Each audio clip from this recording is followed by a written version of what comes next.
Hi guys. Um, I hope we're live. It seems to indicate that we are, but I never know with these things. Um, so I'm going to see. Let's see. Kirsten's checking for me. Um,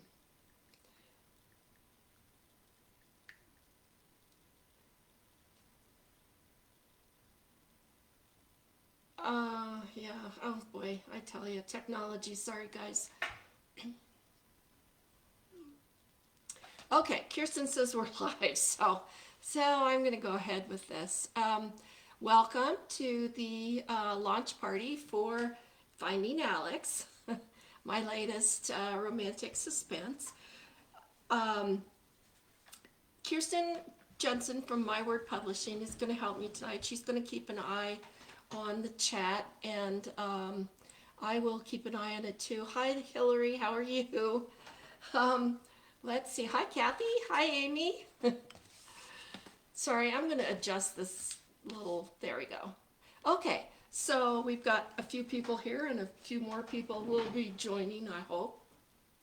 Um, I made my sangria and it actually turned out pretty good. In the process, I found these little glass stir sticks that my mother-in-law years ago gave me and which I have never used, so I thought, well, tonight's the night. Hi, Janine, how are you? I'm going to interrupt things periodically to say hi to people, so try not to get too annoyed with me.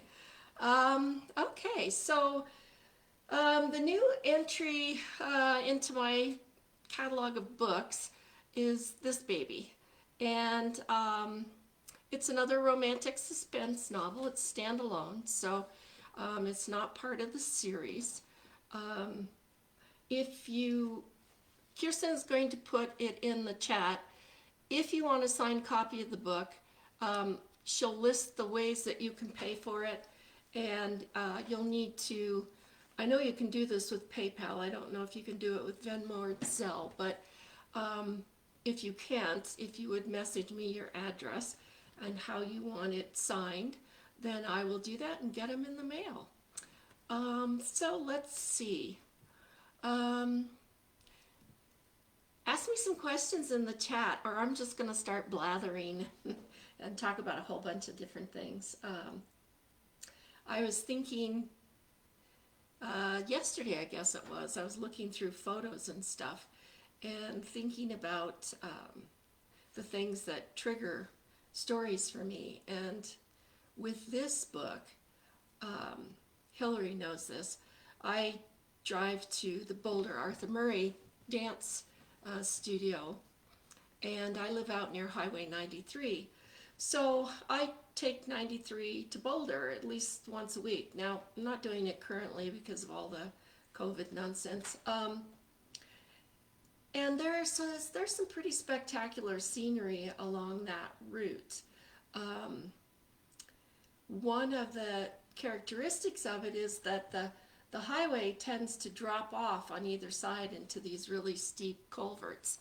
And, oh, I haven't been scrolling down. Hi, Mary. Hi, Lori. Hi, Natalie. Hi, Katie. Hi, Pat. Uh, okay, so here are some questions. What is the best wine to drink while riding? Pretty much anything that works. I tend to go for red wine, but I think you could pretty much drink whatever turns you on.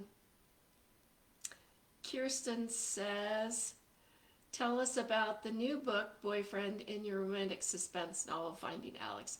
What's different about him compared to your other book boyfriends? Well, they're all just slightly different, but they have two things in common. At heart, they're good guys.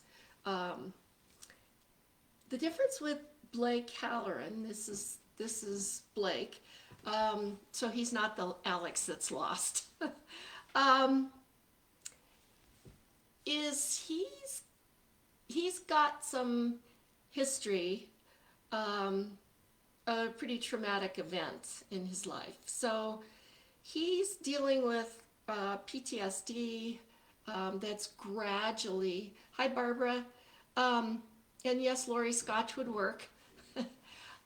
So he's a few years out from the trauma, and he's learned to deal with it. But one of the ways he's dealt with it is that he just doesn't get involved with people. He's close to the detective that he partners with, and that's about it. And he especially avoids connections with women. He That's part of the trauma that he went through. I don't want to spoil too much, so I'm not going to go into too much detail. So comparing Blake to Evan Hastings and Angel Cisneros, of course things have kind of changed for Angel after the last book, but those two guys didn't have they weren't dealing with any trauma or any aversions. They were basically normal guys.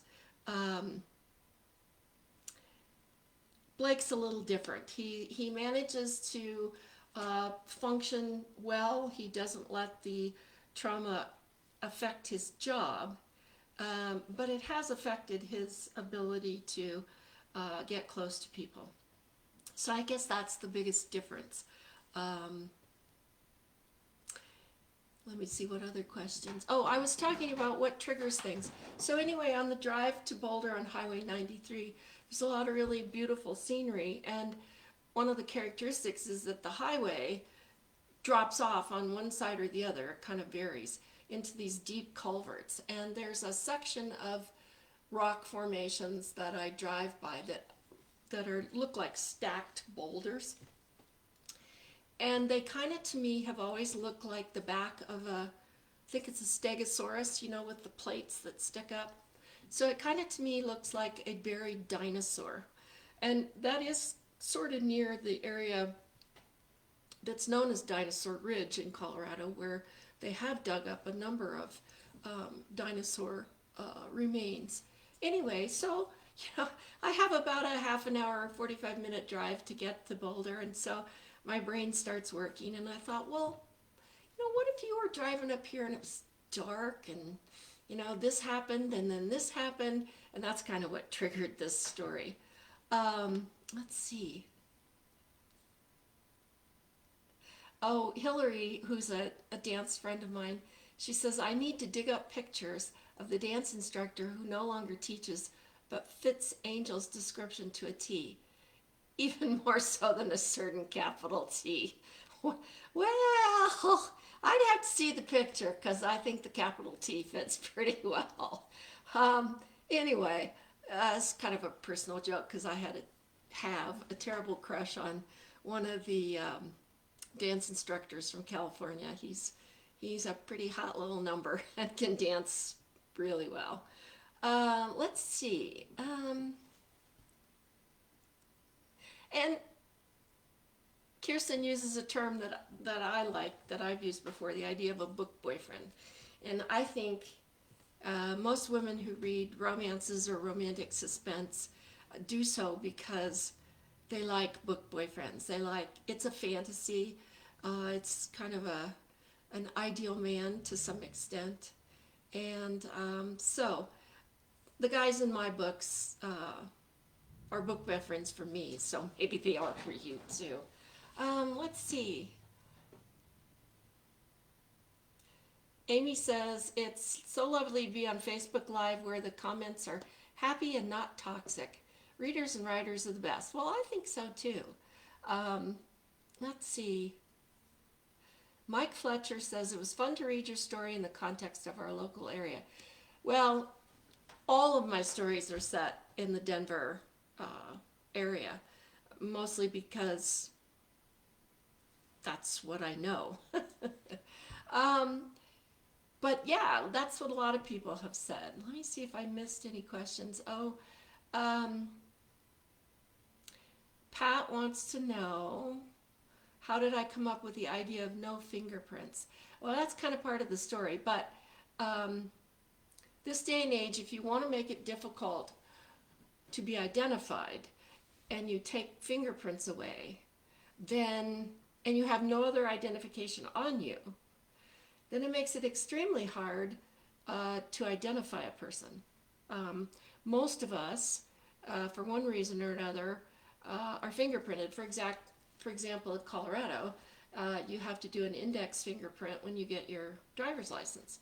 And that's true for a lot of states. I found out that there are only 4 states that that doesn't happen in, and now I can only remember Texas, Montana, and I don't remember who the 2 others were. They don't require that. So in the normal course of things, if you have to have a background check for a job, you get fingerprinted. If you get a driver's license, at least in most states, you at least have an index fingerprint. Obviously, if you've committed a crime, you get fingerprinted. So generally speaking, if you have a fingerprint, it's not hard to identify someone unless they are just like totally off the grid. And some people are. So that was the easiest way to make the victims in this book difficult to identify, was to have the killer cut the ends of their fingertips off. So that answers your question, I guess, Pat. Let's see what we got here. Pat says, more suspense than romance. Well, there's a thread of romance running through the whole thing. But yeah, the solving of the crime is, the primary theme throughout it. But I always like a little romance thrown in there because I like a little romance myself. Oh, Kirsten, that's a tough one. She wants to know who's my favorite book boyfriend out of the 3 books, Angel, Evan, or Blake. Oh, God. I don't know that I could pick one. It's kind of like asking who's your favorite kid. I like them for different reasons. I'll always have a special place in my heart for Angel because he was my first. And he's gorgeous. He's bilingual. He's intelligent. He's funny. And what's not to like? Evan, I enjoy because he has that artistic side to him, and he's very grounded, very intelligent. He's got a great sense of humor. That's really important to me. And then Blake, I like him because Blake is kind of kind of has that wound to him that appeals, and sadly, to most nurses, and to me personally. There's something vulnerable about him, in spite of, as his neighbor says, all his bluff and gruff. So I like them all for different reasons. Now my sister says, Angel is yours, be honest. Yeah, he's my boy. Your first is always the most memorable. So I love him to death. I like them all. I write men that I would enjoy knowing and having around. So if you read my books, you know how much of a fantasy world I live in. Let's see. All right, KB, another question, or a question from somebody. Let me check here, see if I missed any. Well, I don't think I've missed any at the moment. Oh, Katie Webster says, so being vulnerable is a good thing? Yeah, I think it is. I think when you're vulnerable, you both can open up to the right person, and it gives you a more human quality, I think. So yeah, I think being vulnerable is a good thing. So Hillary says, I avoid these questions by picking one for each dance. Bolero with Angel, two-step with Evan. Yeah, that's true. What would Blake dance?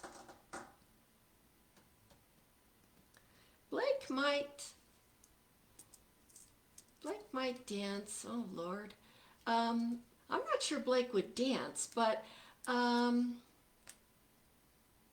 he would probably dance. Oh, geez. I'm gonna have to think about that. Wow. Something slow, something close, something full body contact. So Hillary, your job is to figure out what the dance is. Do you have a book? Oh, Barbara wants to know, do you have a book in mind for Isaac? Well, Isaac is my dance teacher. He's Hillary's dance teacher too. And he is, I thought about doing an Annie and Angel story around dance. But Isaac wouldn't figure in that any other than giving me ideas for the setup. There's a funny story about that. Julia Gorchakova, who's a dress designer who also was a professional dancer for quite some time, she's Russian and she makes these absolutely gorgeous dresses. And I remember some time ago messaging her and saying, Julia, I write these mysteries, and what do you think would trigger someone in the dance community to kill another dancer? She didn't reply, and I thought, oh God, I've freaked her out.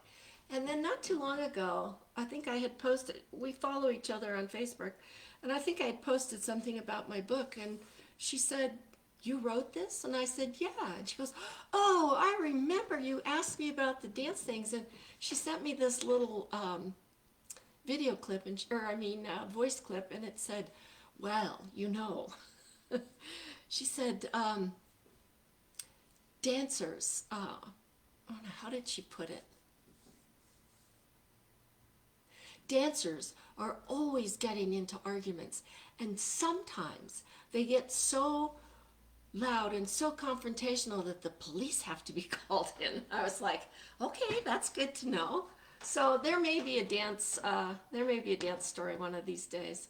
I will say that the story I am working on, and Hillary will remember, the main character, I stole Nick Ryan's name. Nick used to be a teacher at Boulder until he left to do other things. And I did check with him and I said, do you mind if I use your name? I always thought it was kind of cool having two first names. He goes, no, that'd be really cool. So the next guy in the next book's named Nick Ryan, so he gets his moment of fame. Let's see here.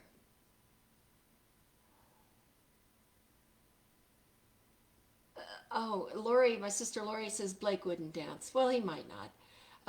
He dances in the bedroom, but do we get a standalone novel for Detective Frost? I hadn't thought of that. I'll have to think about that, because people really like Frost. They think he's a good guy. Pat thinks Blake would dance tango. He might, although I'm not sure he'd know how, but if he did, he would. So Kirsten wants me to read a little bit. Do you want me to read? I'm assuming that would be all right. I'm going to go ahead and do it anyway. So this is the first part from the first chapter. So you'll discover how Blake meets the woman in the story. He'd been lost in thought when he damn near hit the woman. If he hadn't had his headlights on high, he would have. It was midnight, and almost nothing was visible outside the twin beams of his car's headlights. The fields on either side of Highway 93 and the foothills to the west were invisible in the darkness. In the distance to the east were glimpses of the multicolored lights of Denver. Clouds periodically obstructed the moon. His was the only car on the road. Detective Blake Halloran had been thinking about the case he'd been working on for the last week as he drove on autopilot toward Boulder and the woman he'd been seeing for a couple months. Movement from the side of the road at the edges of his headlights brought him out of his thoughts. A woman staggered out onto the highway and into the path of his car. He stood hard on the brake pedal. His tires screamed, and the car fishtailed. His heart was slamming against his chest as the car came juddering to a stop only feet from her. As he got out of the car on shaky legs, the scent of burnt rubber from his tires surrounded him. The woman's head, face, and neck were bloody, and she swayed as she stood in front of the car. She raised a scraped and bloody arm to shield her eyes from the headlights. Before he could round the front of the car, her legs gave way and she collapsed. He fished his phone out of his jacket pocket and dialed 911. "This is Detective Blake Halloran with the Denver Police Department," he said, giving the operator his badge number. "I have an injured pedestrian and need an ambulance south of the entrance to the Leiden dump on Highway 93 going north toward Boulder. Is this a pedestrian motor vehicle accident?" There was no other car in sight. "I don't know," he said, his breath uneven. A tremor in his hand made holding the phone difficult. "There could be a hit and run, but she's on the highway, so it's urgent that emergency services and the police or sheriff's office are notified." Blake couldn't remember who had jurisdiction on this stretch of highway. "Is the victim breathing?" "Yes, but unconscious. Tell them to hurry," he said, disconnecting and dropping the phone into his jacket pocket. He knelt beside her in the glare of the headlights and felt under her jaw for a pulse to reassure himself that she was, in fact, just unconscious. She was deathly pale. Blood matted her dark red hair and had run down her neck and onto her chest. Purplish blue bruises wrapped around her neck. Not a hit and run then. Some sort of assault. He took a deep breath and exhaled, trying to slow his breathing and his heartbeat. He hoped she was strong enough to hold on until help got there. She wore a short, tight skirt and a tight, stretchy top that didn't leave much to the imagination. Working girl was his first assumption, but he'd seen some high school and college-age girls wear similar outfits. There was a gash on the side of her head. The palms of her hands and her elbows and knees were scraped and covered in blood and ground in dirt. Several of her fingernails were broken, and there was a deep cut near the last joint of her left index finger. Her elbows and knees were still bleeding. He stood up and retrieved his phone, activating its flashlight and shining it off the side of the road. The ground dipped off into a deep culvert. Maybe the injuries to her hands and arms and knees were from crawling up the side of the culvert. The bleeding from the head wound had stopped, so whatever had caused it had evidently happened a while ago. He ran back to the car, hit his hazard lights, and opened the trunk to extract his triangular hazard signs and a blanket. He set up the warning triangles, hoping to prevent any approaching cars from hitting them. Covering her with a blanket would screw up any trace of evidence on her, but she was ice cold. Figuring it was damned if you did and damned if you didn't, he went with the blanket. Once she was covered, he knelt down beside her again to wait for emergency responders. She moaned, and unable to restrain himself, he stroked the uninjured side of her face. "Help is on the way. Hang in there," he said. So, that's a rather traumatic meeting. And let's see here. If we got any, whoops, sorry.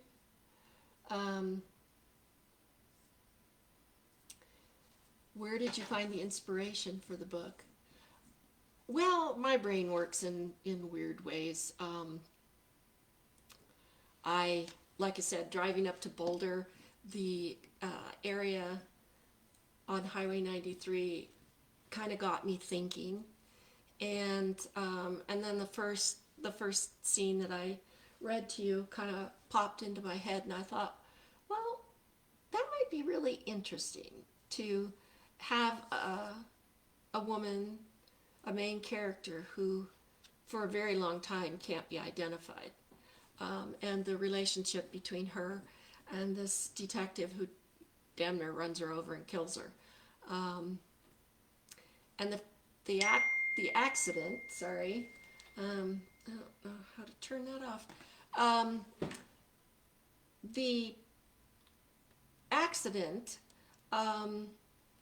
triggers this sense of responsibility for her on Blake's part, that he's very resistant to taking. And so that's kind of the dynamic that goes on for the rest of the book. Let's see what else. Okay, Lori and Janine are saying yes, yes. I don't know if you're having a really good time at home or if this pertains to something we were talking about. So chime in and let me know. Barbara Williams thinks that Blake would dance the Argentine tango. Well, yeah, he might. That's slow and well, it's a lot more complicated when you actually try to dance it, but he could do that. Mike Fletcher says, I think you would love researching the tango in Argentina.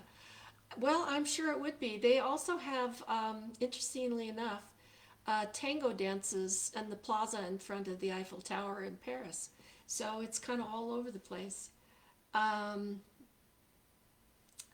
So again, KB has information on purchasing a signed book in the chat if any of you are interested. Kathy said it sounds good. Anxious to read it. Thank you. Amanda Miller says that was awesome. Helen, thanks. Congratulations on your book launch. Thank you. Oh, yeah. What's everybody drinking? So here's my sangria. I found this recipe for holiday sangria, and it's pretty good. I think if I make it again, I'll go a little easier on the brandy than the recipe calls for, because I'm not a huge brandy fan. But all the same, it's pretty tasty. So what is everybody else drinking?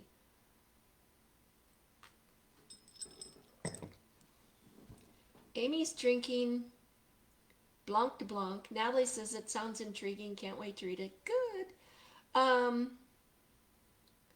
My daughter is drinking vodka cranberry. Okay, well, there you go. KB wants to know, what's the most fun thing about writing your books? Well, two things. Being able to escape from the insanity that we're all dealing with right now, and being able to live in these characters' lives and do something other than worry about being sick or worrying about whether there'll be a civil war. And that's all I'm going to say. I'm not going to get into any political conversations. And the other thing is, I really enjoy the research. That's a lot of fun. Trying to find answers to questions and talking to people. I talked to Cindy White, who's a therapist who works with veterans and police officers with PTSD. And because my one concern was with a police officer who was experiencing PTSD, would he be triggered by an unexpected traumatic event, like almost hitting this woman, and yet be able to go onto crime scenes and see all this blood and guts and gore? And she said, oh, absolutely. She said it's often, she said the reason is because what he does as a detective, he knows what he's getting into. You know, they get called to a scene, they know it's a gunshot, or they know somebody's been stabbed, or somebody's been drug out of a river, or whatever. So in some respects, they're prepared for what they see. But an emergency traumatic situation like him almost hitting this woman would definitely be something that would trigger a flashback or a panic attack. And then we talked about how she teaches the people she works with to deal with those. And it's very interesting because it's a centering situation. She teaches them to look around and focus on where they're at, what they're seeing, what they're feeling, and to concentrate on the fact that they are not where they were flashing back to. So it was a fascinating conversation, and she was very helpful. So I think that's a lot of fun too. So let me see here. KD Webster is drinking pineapple juice. I love pineapple juice. Natalie McDonald is having bourbon on the rocks. Good for you. Amy says the sangria sounds dangerous. Yeah, I think it could be. As you see, I've only had 3 or 4 sips so far, so I want to be able to talk. Kathy Huddleston is having Chardonnay. Kathy Halverson, Catherine. I knew Catherine years ago when she went by Kathy, and now she prefers her full name. So sorry about that. I always do it. She's having a Côte de Rhône. That sounds good. Amy says your daughter is a good lady. She very much is a good lady. I'm very proud of her. She's a good kid. Pat Palmer wants to know how old is the woman. She is 32, thereabouts. And Mary O'Neill is drinking Mourvèdre. I'm not familiar with that. Is that a wine? I would assume. KB Jensen wants to know, am I working on another book? Yes, I am. Well, that book, I'll give you a little picture of my imagined book boyfriend for the next book. This is Nick Ryan in my head. Anyway, so Nick, I guess, is another wounded soul to a certain extent. He's been carrying a torch for a woman who basically married someone else for 4 or 5 years, and gets called to a stabbing death in Cherry Creek, which is a very high-end area of Denver, only to discover that the man who's been stabbed to death is the guy this woman he's been in love with forever is married to. And she is suspect number 1, despite the fact that she continues to say she didn't do it. So the dilemma in this story is to try and find who killed the husband. Was it her? And there's very strong circumstantial evidence that it probably is her. And the struggle for him, for Nick, is that he still cares for her, and the woman he used to know, he is convinced wouldn't kill someone. So he takes it on himself to try and figure out and find whoever did it. And in the course of things, has multiple problems. So that's kind of the bare outline of the story I'm working on. And it's coming along. I sent it out to a couple beta readers and got some really good feedback. So that was helpful. So that's kind of where we're at now. The story's written, but I'm still kind of cleaning things up and letting it sit for a while. So let's see. Barbara Williams asks, from the time you have an idea, about how long does it take you to get a book from idea to the public? Well, let's see. I'd say probably a year. The reason that I got Legacy of Secrets out in March and Finding Alex out this month was because I had been working on Finding Alex while Legacy of Secrets was in the final stages of being edited and proofed and getting the cover done and getting it laid out and getting the ebook laid out. And so I was about halfway into the process on this book when Legacy of Secrets debuted. So I think a year would be about accurate from first idea until we have a launch party and it's up on Amazon. It takes a little longer to get the audiobooks up because that is not an easy process. So there will be an audiobook of Finding Alex. I'm just not quite sure yet when. Everything has slowed down with COVID. In fact, I didn't think I'd have books today at all, and was able to pick them up around lunchtime today. So, everything gets slowed down. Let's see here. KB says I'm fast. Well, I have nothing else to do, so. Barb says, do you find that there's an average number of pages that readers will be interested in? Actually, for each genre, there's a typical page number. For romance, it runs around 70,000 words. For mystery and suspense, it's usually 80 to 100,000 words, and it usually averages out around 90 something, which is what my books tend to average out with. I think they consider, KB, you can correct me if I'm wrong, but I think they consider anything under 45,000 words like a short story or a novella. The unusual situations, I think, are fantasies and that kind of thing. A good example of that is the Outlander series by Diana Gabaldon. Her first book was more than 700 pages. My books at 90,000 some odd words come out to about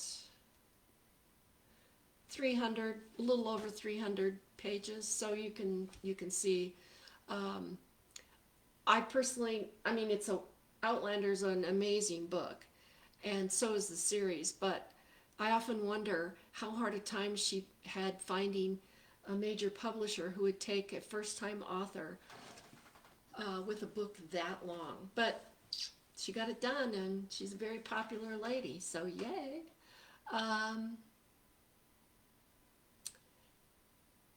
How can we support you and your books? Do you visit book clubs? Yeah, I love to go to book clubs, and Zoom has been a really great substitute for actually going to book clubs in person, which is what I really enjoy. And you can also do FaceTime, you can do Skype. So yeah, and I love book clubs. I love talking to people. I just love talking. So yeah, if you belong to a book club and you want me to come visit, just message me and let me know. KB says yes, that's right, on novellas. So 45,000 words or less would be considered a novella. Amanda wants to know, what was the biggest thing you learned in writing Finding Alex? I learned a lot about more about PTSD and dealing with it.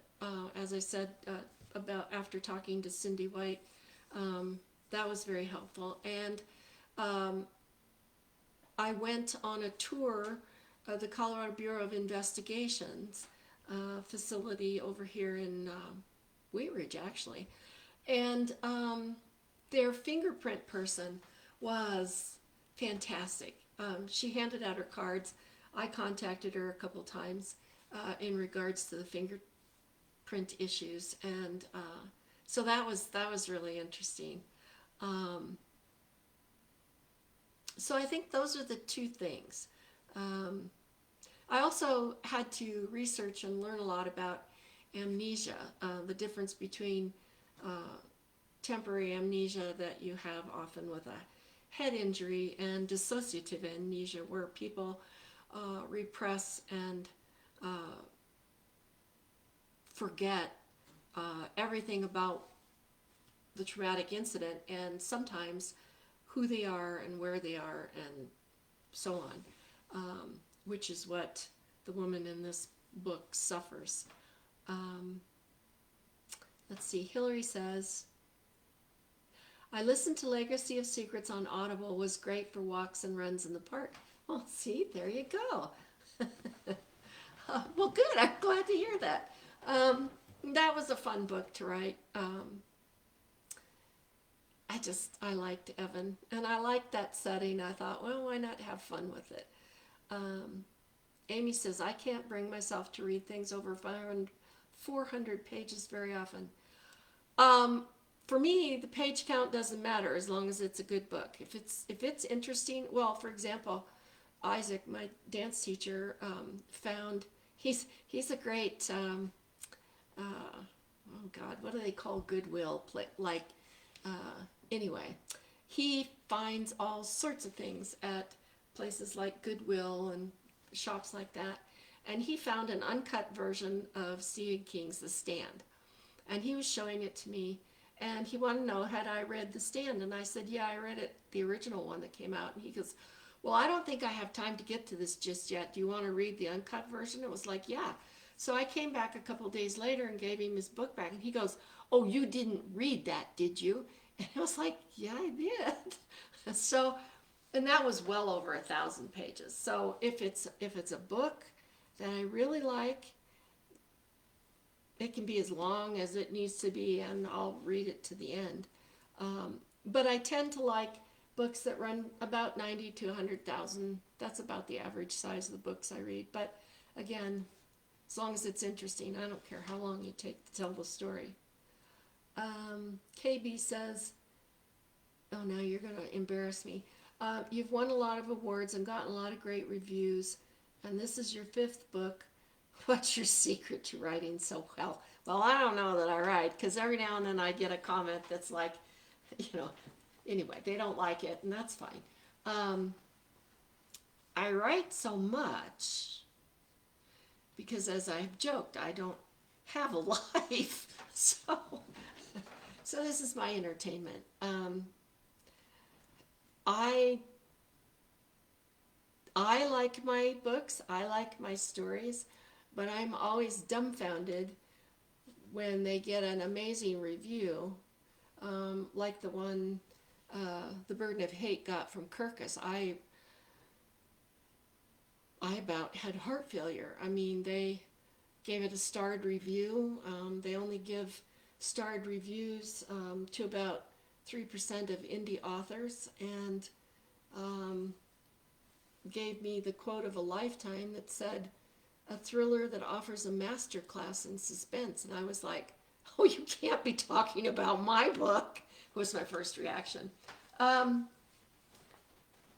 I'm always absolutely thrilled, but also a little surprised that that they're well received. I don't know why. I won the National Indie Excellence Award for mystery for my first book, The Mad Hatter's Son, and I didn't even realize I had won it because for some reason or another I didn't get the email, but I got an email from Writer's Digest that I had entered it in, and they said, oh, sorry, you didn't win. It was like, okay, fine. And then I thought, I don't remember entering the Writer's Digest contest. So I got out this piece of paper where I kept track, thank God, of the contests I entered, and I saw that I hadn't heard anything from this National Indie Excellence Award bunch, and so I went on their website, and there was my book as the winner in the category. And I was so sure that that was a mistake that I emailed them and said, okay, so I saw my book, but I never heard anything from you guys, so I just want to make sure, did it really win? And she was like, oh my God, yes, you won. I'm so sorry you didn't get the email. And I never have figured out what happened to the email. It wasn't in my spam, and it wasn't in my trash, so who knows. But so that's how I found out about that one. So, the life of a dingbat author. My daughter says, so proud of you for Burden of Hate and all your other pieces. Thank you, Em.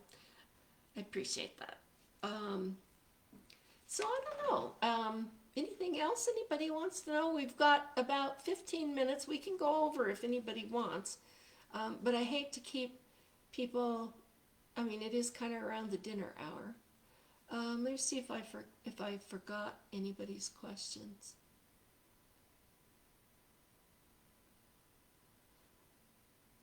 Amy said compartmentalization and adrenaline rush.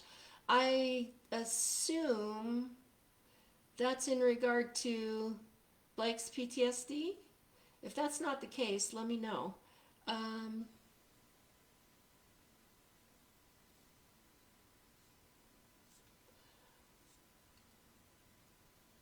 well, I will assume that that's what it's in regard to.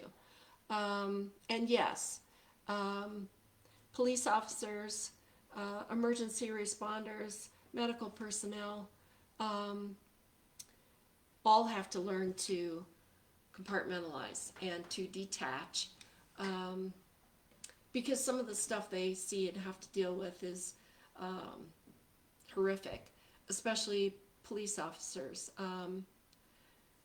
And so you do have to learn to do that, to just put it away, lock it away, and move away from it. You also see people in those professions with very black senses of humor. And that's kind of my sense of humor too, from working in the OR. It gets you through the day, and I said to somebody that sometimes all you can do is laugh, or you'd end up sobbing your heart out over some of these things. So, so yeah, it is compartmentalization, and that that's good and that's bad. I think, oops, I think I pulled myself completely off the screen. I don't know how I did that. I think that both helps and hurts people.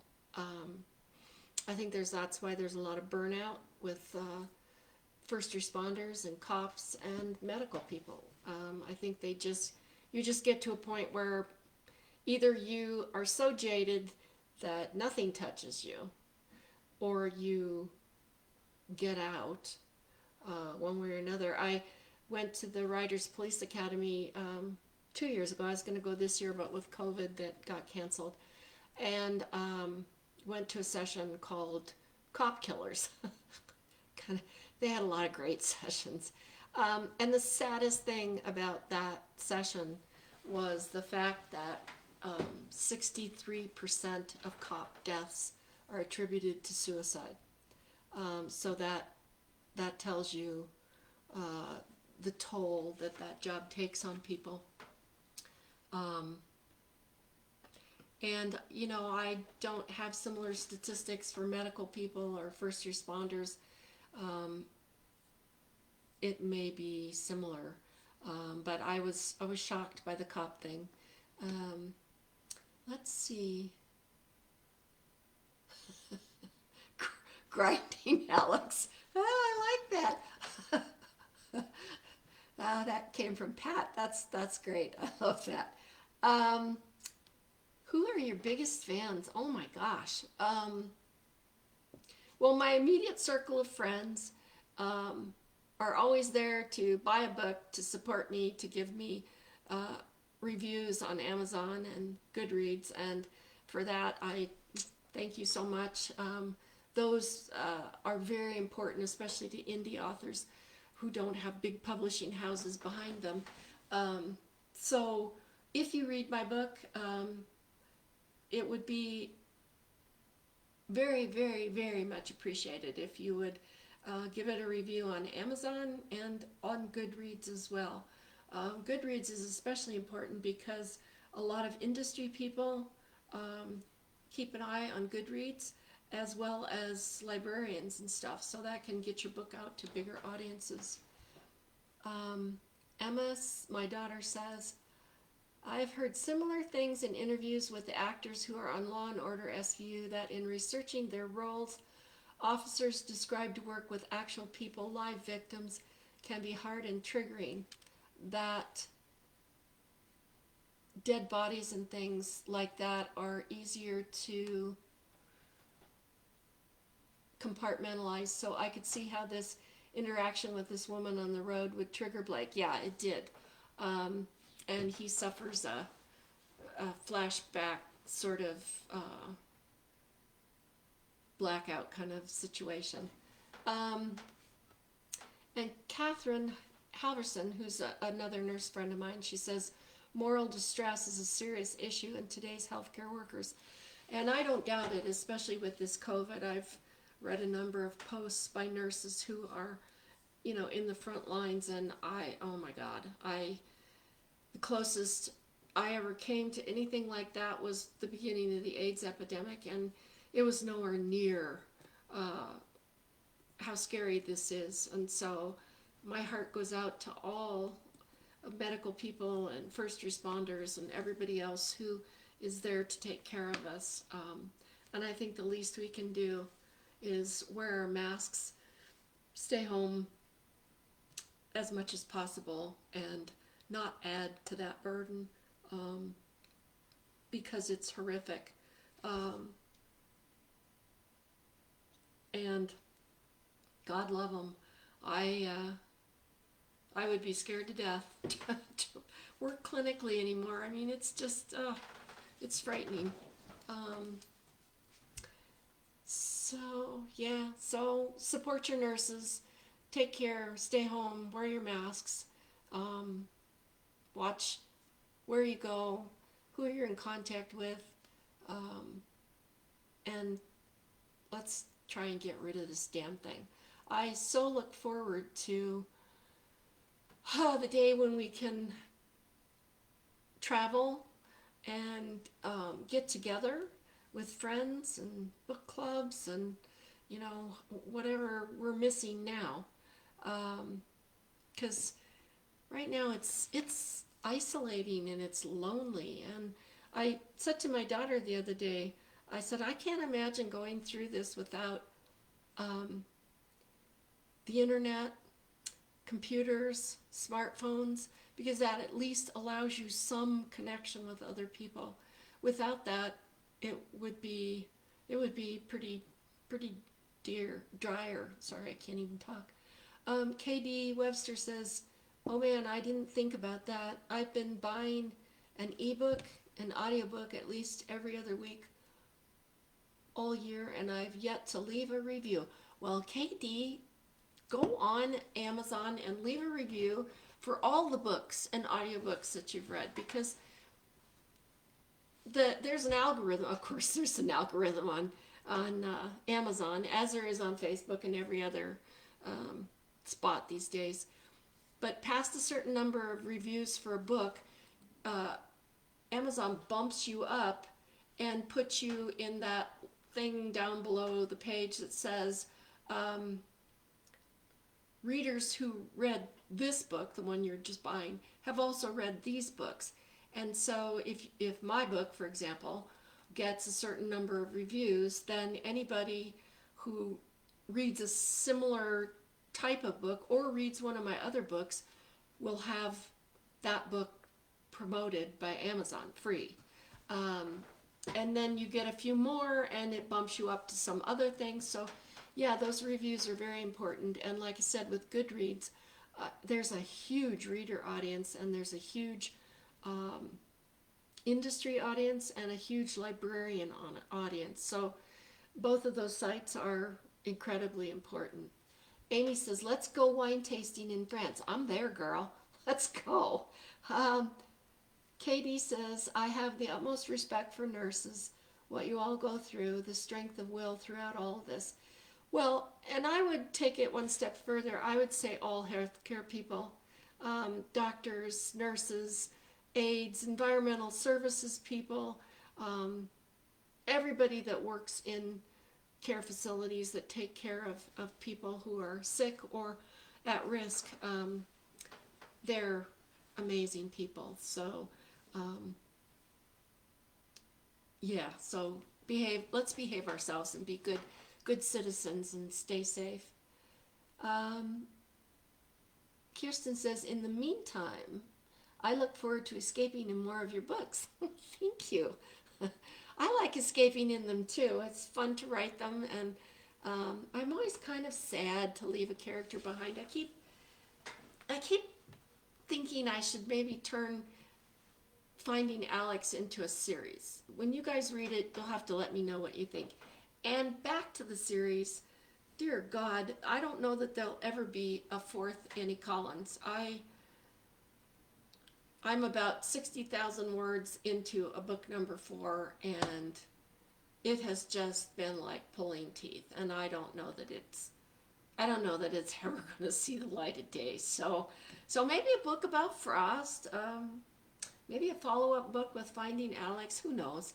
I also have and if you want to hear a little bit of it, Amy Armstrong does a Readers Live group on Facebook where writers can come and read their work. And so in February, because it's the month of love, I'm going to read a bit from a book I've been working on romance with the older set. Let's just put it that way. So if you're interested and you want to tune in, go follow her group. Christ, now my brain is just... Stories Alive. There it is. Follow that, and then you'll get the notifications, and you can chime in and listen to the Facebook Live thing. It's a lot of fun. KD Webster reads on it. Amy's read on it. There are a lot of folks that come back. Shannon Lawrence has read on it. And so it's fun because you get a glimpse of these folks' writing talents and a bunch of different stories, and it's a great time. So like her, follow her, and let's see what happens. Emma, my daughter, says, what is it that's frustrating you with the fourth Annie book? Any way we can help unstick you? Oh, that's so nice. Well, I'll tell you what's frustrating.